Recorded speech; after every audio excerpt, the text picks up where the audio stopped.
Hello and welcome to the Winner's Circle. I'm your host, Dr. Sean Hubbard. As you're aware, on the Winner's Circle, we like to take on the challenges of the day. We like to talk about those challenges that are societal, some of those that are interpersonal, and then some that are actually personal. And let's face it, we all have personal challenges. Sometimes when we have our personal challenges, they become ours in such a way that we're not able to tell that other people actually experience them as well. We feel alone, and sometimes we can feel isolated, and we can go to a place that's very difficult for other people to reach us. Sometimes people do make it out of that deep place, and I am very honored to have a guest that I'd like to introduce you to in the Winner's Circle, Dawn Doherty. Hello, thanks Dawn, for having welcome me. to the Winner's Circle. It's so fun to have you here. I Great, really appreciate thanks, I your appreciate coming. it. You know, you have a story that you want to tell, and you got in contact with me recently, and I thought it was very important, so I'm so happy you came. About being in that place and mentioning that some people really just don't make it out. Right. But you were able to do it. I wonder if you could take us back. When and where were you having a big challenge? So probably about 15 years ago, I was having marital problems, and actually previous to that, my father was sick and passed away. So then the marital troubles began. I knew I was headed towards divorce. I had two small kids that I had to raise. And being a single mom, I knew would be a challenge. I didn't have too much backup as a career or what I was going to do. That caused a lot of anxiety, which eventually led to panic attacks, some depression, headaches. At one point, I knew it was pretty bad. I started having like Tourette's, tics and twitches, stuff like that. So eventually that would continue, probably on a daily basis. Didn't tell too many people, my mom, I think. Then one day I just said to my mom, we got to go to the ER, something's wrong. And the moment I got into the triage, I hit the floor. Oh my. Yes. Wow. Okay, goodness. Wow, that would be a challenging point in your life. I mean, you actually had some emotional challenges, some real life issues that started to become medical. Yes. I mean, really, you know, it started to turn into a medical issue and a movement disorder. From a neurologist standpoint, we hear tics and we hear a movement disorder, and now you've actually collapsed onto the floor of the emergency department. Okay. Yes. And it sounds like that may have been when you and I actually met. Yes. And if I'm not mistaken, that would have been about 15 years ago or so? Correct. Okay, okay. All right, and I'm still putting this together because we had a long time apart there. And now, what transpired after that? Did you get medication? Was there some approach that Yeah, was so taken? to stop the seizures, of course I had to remain calm and keep my stress level as low as possible. So I was put on Klonopin, Okay. which is a benzodiazepine, which took a little time, but it worked. I was sleeping better. My nerves were better. Just continued on. I want to ask you more about Sure. that, but just so our viewers are aware, clonazepam, as Dawn mentioned, is a benzodiazepine, and it is kind of a cousin, it's kind of related to alprazolam and lorazepam. You've probably heard of Xanax and Ativan. These are just different names for medications that we use. They're really sort of short-term medicines that help us to calm down and relax. Sometimes we use them for, let's say, a flight. Somebody's going to take an airplane somewhere, or something situational, really. But they can be useful in those circumstances. And then what happened after you started the clonazepam? Things calmed down for a little bit. You know, trying to live everyday life now after the seizure. I kind of had to get back in the swing of things and focus on my kids. Though I couldn't drive after, and I was a dental assistant at that time, so I couldn't work or go back to the dental field. Wow. Yeah, so that just kind of kicked into depression on top of the anxiety and the panic. And so I reached out to family doctor, you know, got everything set up. Of course, they put me on some more medication. I think at that time they may have increased the Klonopin to 2 milligrams. I was on trazodone, Seroquel, one other antipsychotic medication I don't know the name for, diazepam, Adderall, Jeez. Ambien. You know, as you're describing this, a lot of things are coming to mind. You're able to remember all of those medications, but that reflects a lot of back and forth that was going on. I mean, you know, one trial, Right. then a dose increase. I'm imagining you might see what that feels like. Then another visit to your doctor, a dose increase and adjustment, another Right. medication added. This is a lot going on, even though you're able to describe them this way. And then part of the issue at that time, as you said, was that you were not able to go to your job as a dental assistant. And when we have that sort of, let's say, the feeling of having that taken away, you know, this title, this place in the world and in our community where we go and give, and we feel useful and we have a purpose, to have that removed, that must have been feeling some kind of way Yes. towards you. So I can see what was taking you there. Yeah. So then what happened after that then? You know, I was still in the middle of divorce proceedings and all that, so that just added to the stress. At one point, I felt like, well, of course, the medicine wasn't working again because I grew tolerant to the dosage. So they would just increase them. This probably went on for about 3 years. Wow. At that point, I did feel like I was psychotic. Right. You know, I experienced a lot of fear, crying continuously. The comment I had made to you, like, this was today, or 15 years ago, this pandemic, I would have been under my kitchen table hiding, That's right. windows and doors taped up to keep the world out and think I'm safe. Right. Total isolation. Right. The Wow. fear and the paranoia, but all that was really side effects coming from the medication. Okay. Yeah. Yeah, you know, those medicines, they do help us to get over kind of a hump sometimes. And, but they can sometimes create other challenges, as you referred to, the tolerance that develops Right. within us for those benzodiazepines and several of the other ones.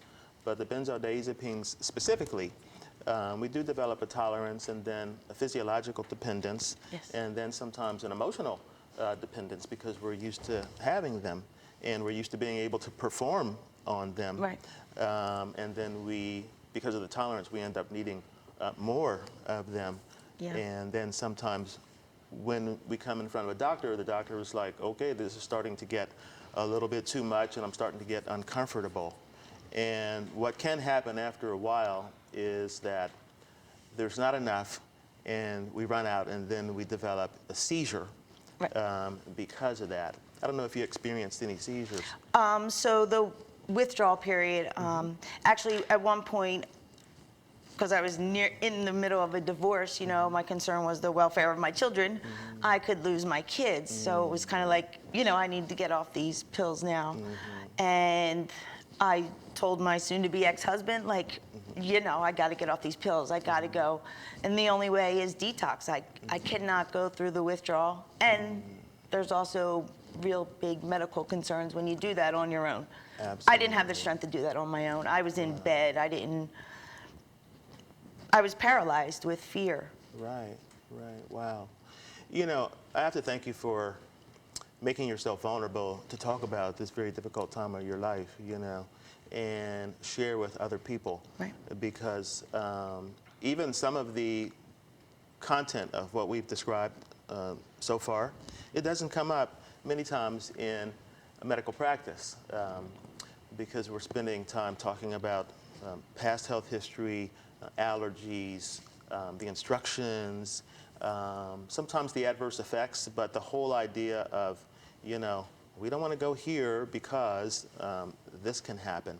We're able to talk about it now, so I appreciate your explaining all this. I've seen many people in the emergency department after a withdrawal seizure, and they're shocked, and they say, nobody, you know, this wasn't explained that this could ever happen. No one ever told me. No Yeah. one ever told me short term. I was on them for 3 years. And then it took another 2 to get off.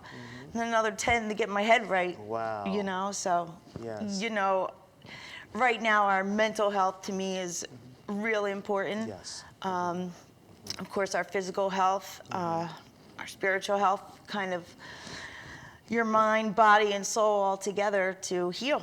Right. So, Right. yeah. Absolutely. Absolutely.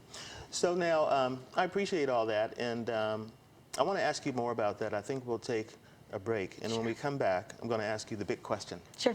Okay? All right. It's going great. Thank you. We'll see you shortly after this moment. Why buy local? When you shop with local businesses, you're spending your money on more than just the item you're buying. You're adding a building block to your neighborhood. It starts with a single purchase, maybe a cup of coffee, groceries from a local co-op, or even a shiny new bicycle from one of the nearly 28 million small businesses nationwide. Your money doesn't stay in the till for long though. Local business owners use the money to create a lot of economic activity in your neighborhood, like buying from suppliers, many of whom are also local businesses. Paying taxes to the city, which builds and maintains the infrastructure we all rely on. Employing local workers, contributing to 65% of the net new jobs each year. Add this all together and you've got a recipe for a happier, healthier, more connected neighborhood. Now that's an investment worth making.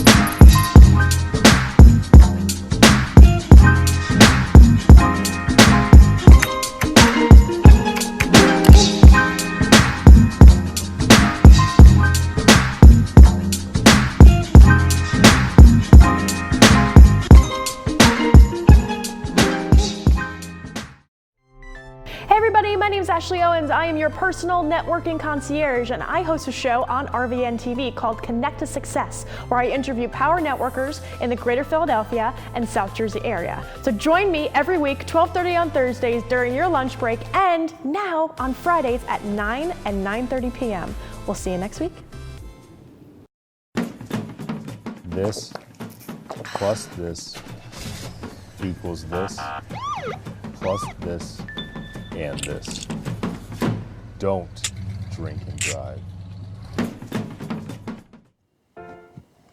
Welcome back, Dr. Sean here, and welcome back to the Winner's Circle.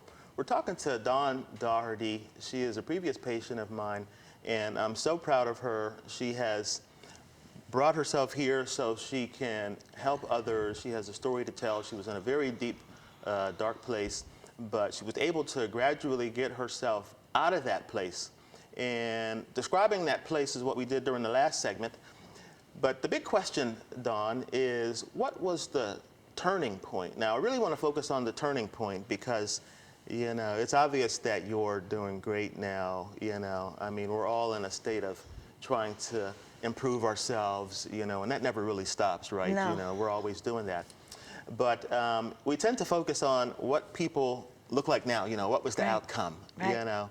But I've always been impressed with when it started, you know, what Yeah. the actual turning point was. Right. Because the turning point is really when people start winning in my category. It really Yeah. starts when a person makes that decision, you know, that, you know what, I cannot live this way anymore and I'm not going to. Correct. You know. So what was the turning point for you? So I think that, like, biggest thing was I was worried about losing my kids, which I was not going to let that happen. Yes. I probably gained 65, 70 pounds. Wow. So my activity level was basically zero on top of the depression and anxiety, isolation. Yes. I just got so sick of it, so sick of myself. I asked my soon-to-be ex-husband to take me to rehab. It was the only way that I would ever get off these pills. Sure. So I did detox for 9 days and then 30 days of rehab. And that was like an amazing experience. Wow. It was hard. I believe I had 2 seizures during the withdrawal in the detox, but you know, got through it. And it made me so much more compassionate and caring and want to help the people that were in there because I was a mom. Absolutely. So there were so many kids, and spending the time with them, it's just they made a bad choice. Even myself, I didn't do the necessary work to find out what I was really putting into my body, and I didn't ask the doctors questions. I had no idea would be the outcome of it. So. Yeah, I can hear in your language that you were taking your life back. Yeah. You were in the process of saying, okay, I'm going to do things differently. I'm going to look into things more, what I'm putting in my body, how I'm taking care of my life, my kids, everything. You're really taking your life back, which is what I can appreciate. So then what happened after that? So now you're detoxed, and this can happen with alcohol too. I failed to mention earlier. So anything that's sedative, a sedative medication such as one of those benzos or alcohol, if we go off them abruptly, a person can go into a withdrawal. But now you're clear of that now, and you've moved on. And then what happened after that? So it took me some time to get back. I then had to go out and get a new job and be a single mom and all that fun stuff, which it was. So I got a job in a gym where I could take my kids with me, and that's where my fitness journey began. What kind of job did you get? At first, actually, I worked in the daycare. Okay. And then I was a cleaner. To the front desk, to every position, all the way up to the manager. I just continued it through the years, probably over the last 11 years. Okay. Okay, now that's a lot of movement. Yes, yes. Now you started off, how did you get from cleaning to front desk even? Just changes in jobs, positions. One became available, so I took that quick. I knew the journey that I was on. Yes. And just I was selling myself in a sense, just Right. by being there in the facility doing it and helping people do it. Right. So then I got into the membership sales, which just led me to the, Sales. I loved it. Yeah. Okay. But for the right reason. Yeah, absolutely. Like selling health and fitness. Right, sure, it's obvious. It's obvious, yeah. Yeah, I mean, that's just remarkable because, going from one, let's say, position, even within a job to another, let's say a person works in the hospital, and then they go from, let's say, transport to unit secretary, they go to being a nurse at some point, they can be a nurse manager, they can manage the hospital. That doesn't happen every day, it doesn't happen with every person.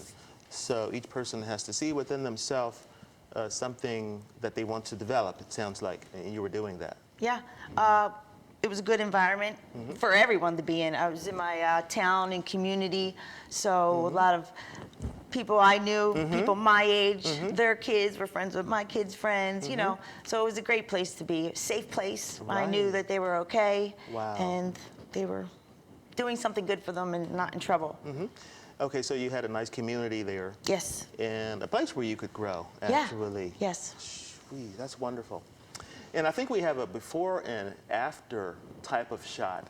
I hate to be corny, but sometimes such shots do actually speak volumes as to what has occurred. But again, we look at the outcome. I mean, I've said before that you looked great in the before, and that smile hasn't changed. You look wonderful in the after too, and I totally mean that. Thank you. But in order for all of that to change, rather, in order for all that to change, there has to be a change on the inside. Yeah. And you need to get the inside right before you can get the outside right, and that's the mind and the heart, my faith in God. I'm a huge believer. And that leads me. That has gotten me to where I am. Sure, no doubt, no doubt. Now, so we've talked about part of the, let's say, fertile soil that helped you to grow. You had that nice community there, some social supports there, a will to do well, but, your entire body changed. You know, how did that happen? I mean, were you working out also? I mean, you were not just selling fitness, but you were really Yeah, working out. Okay. The nutrition changed. We would have, you know, I've worked with different companies in the fitness industry, so we would always, you know, do nutrition. You need the nutrition part for the physical part and the Absolutely. mental part. Once you get all that in line, it's pretty good. Gets easy. right. Through the pandemic, though, I didn't have a gym to go to. Right. So I spent a lot of time outside walking. I probably walk 2 or 3 miles a day. Yeah. That's how you maintain right now? Yeah. Or, okay. Right now, that's what I'm doing. Okay. What about when we have this kind of snowy weather and it's not I sunny? did it. You did I did it. You banged it Yeah, out? I did. Good for I did. you. Yeah. Okay. We went sledding the first night. Wow. Then walked the next day. Yeah. Okay, so you're keeping it fun also. Yeah, have to. You have to. Yeah. It gets boring. It's hard to keep motivated and stay on track. So that's something else I like to help and encourage people with. So. So now, I'm extremely inspired by your story, and I am absolutely thrilled and proud Thank you. of you. You know, I mean, it is what people go into healthcare for. We want to see people do well, you Right. know. And it's not just not be sick, you know, but it's to thrive, you Right. know. And you're thriving, and I really am proud of you. What's coming? Where's this going? So, I've a lot of ideas in my head going around, but first and foremost, I would really like to write a book about all my experiences in the fitness industry over the past 11 years. Even some personal things that have gone on too. So that's where I'm at right now. And it's going to take a little time, but we'll see what happens. We'll see what God Absolutely. has planned, right? Sure, absolutely. Well, you know, I want to make sure that we get your message out. Yes. We can all grow from it. Every single person can grow from hearing how somebody has come from one significant place to another place that they desire more. Yes. And I want to make sure that you have the platform to speak to those that you feel can specifically hear it. I think that Sure. everybody can learn from it, Sure. but there's a certain group of people that you feel, you know, I agree, they probably can, they'd probably rather hear from you than Dr. Sean Hubbard, you know. So I want to give you the platform to go ahead and make your piece. Sure. Yeah. I just want to say that for people, I know you probably feel unloved at times, unworthy, undeserving, because of the situation that we're in or you're in, for choices that you made in the past, mistakes. You know, we all make mistakes, and forgiveness is something that plays a huge role, which will allow you to get past things like that. But everyone needs to know that they're loved, cared for. There's help out there. Don't keep it inside. You have to let it out, because what is inside is going to come out one way or the other. So good or bad, people are here to help, and that's what we want to do. And hopefully we get back in the gym at some point too, and that will be the physical aspect. But your mental health is so important right now through all this, and you know, it's very easy to get prescriptions from a doctor, multiple prescriptions, different doctors, different pharmacies. It's just a thing that happens to somebody when they become physically dependent on a medication that I myself believed was saving me, and it did. But there's that balance, and you got to ask questions. You got to know the facts. Absolutely, absolutely. I can entirely appreciate everything that you said, and thank you so much for coming in and again making yourself vulnerable so that other people can feel it and hear it and use it for their own well-being. I Yes. think anybody can. So Yes, so important. yeah, thank you so much for coming into the Winner's Circle. Thanks for having me. Wow, how amazing. Doesn't it make you want to go and do something special for yourself? You know, take yourself to a place that was probably maybe a dream. It certainly does that for me. Thank you so much for joining the Winner's Circle today, and thank you for sharing the Winner's Circle. If you or you know somebody who has made such a transformation, such as what Don Doherty has explained today, I want to hear about that, and I would like to exemplify more of that. I think we could all benefit from seeing more stories of winning and victory. We'll be here next week, and until then, guys, Keep winning. Take care.